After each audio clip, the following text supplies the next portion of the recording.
So మూత్ర వ్యవస్థ అంటే మనకి నార్మల్గా కామన్ తీసుకున్నాము అంటే కిడ్నీస్, ప్రాస్టేట్ అని తీసుకోవాలి.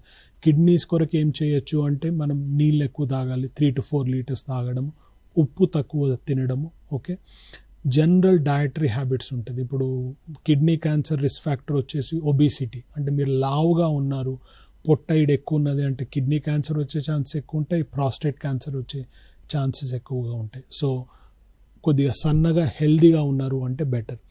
ఏమి తినాలి ఏమి తినొద్దు, వెజిటేరియన్ బేస్డ్ డైట్ తినడం బెటర్. ఏమి తినొద్దు అంటే ప్రాసెస్డ్ ఫుడ్ అంటే బర్గర్లు, పిజ్జాలు అవి తక్కువగా తినడం బెటర్.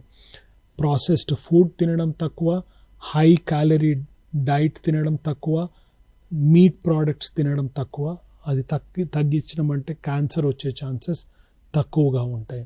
ఇవన్నీ కాకుండా ఏదైనా సిమ్టమ్స్ ఉన్నాయి అంటే ఎర్లీ స్టేజెస్లో వెళ్ళినాము, తొందరగా డాక్టర్ దగ్గరికి వెళ్ళినాము అంటే మనకు క్యూర్ అయ్యే ఛాన్సెస్ ఉంటాయండి. సో నీళ్ళు ఎక్కువ తాగండి, ఉప్పు తక్కువ తినండి, మాంసాహారాలు అవి కొద్దిగా తగ్గించండి. ఇలా పాటించడం వల్ల మీ జెనైటో యూరినరీ అంటే మూత్రంకి సంబంధించినవన్నీ బెటర్ ఉంటాయండి.